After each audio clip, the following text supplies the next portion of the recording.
video, we'll cover the Nationals PF topic, which is resolved. The United States should establish a comprehensive bilateral trade agreement with the European Union. So first, starting off with the definitions.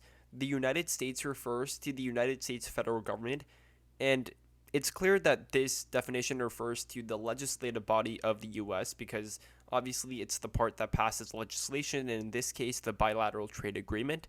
The second definition is the European Union as a whole, which refers to a multilateral organization of 27 member states inside of Europe, and essentially those 27 countries in Europe pass economic policies and different types of legislation. The third definition is comprehensive, which is another synonym for extensive.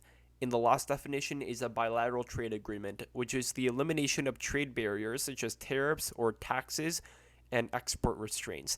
And so by passing a bilateral trade agreement, you are increasing the amount of trade that happens between two entities. And in this case, that would be the United States and the European Union. But the way on how you increase trade is by removing certain barriers, such as removing tariffs or taxes on imports. So that means that more people can buy your products now, and there's less of a fee that you have to pay in order to buy or sell your products. So now let's talk about affirmative contentions. The first idea is economic productivity, and it's pretty intuitive. Once you have a BTA, you would increase the demand for goods internationally. That would also increase production of certain goods. And in order to meet said supply and demand, you would need more jobs and workers in both the US and the EU in order to produce more goods in the first place. And so this cycle of economic growth would not only feed back into the United States, but also into the European Union, because by having a bilateral trade agreement, you're essentially boosting the economy of both entities. And it's not a one-way relationship, but rather a two-way one. The second affirmative contention idea are global supply chains. And the notion is that once you have a bilateral trade agreement, that would be able to sort of decrease tariffs on the amount of foreign imports. And so in a world where we have like a lot of tariffs and very high taxes, that would lead to an oversupply of non-tariff goods and undersupply of tariff ones, meaning that would cause imbalances in supply chains.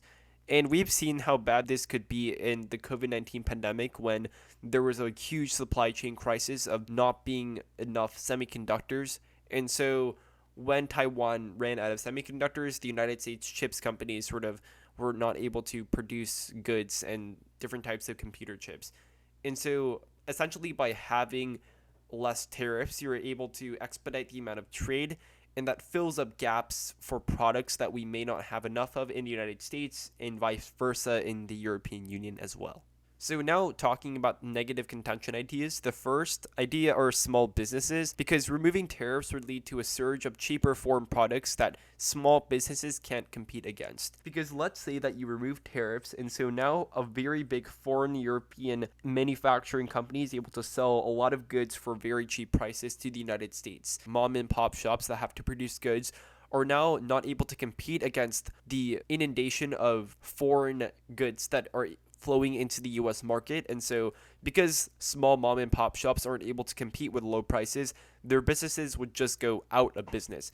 The second negative contention idea is reduced safety. In order to compete against large corporations internationally, let's say that you have a small farm that produces corn, and once you have a sudden flow of foreign goods that are very low priced and they're a lot cheaper, as a domestic producer inside the United States of corn, you would want to increase the amount of corn that you put into the market, and you would also want to try to cut costs as much as possible.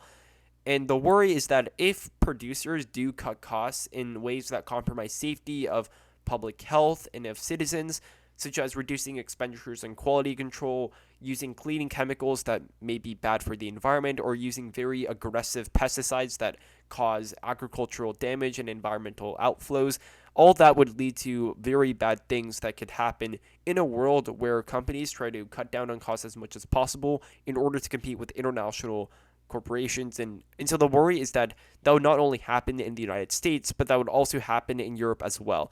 So that's a very brief analysis of what my take on this topic will be. If you have any questions, feel free to ask them in the comment section below, and good luck debating in nationals this year.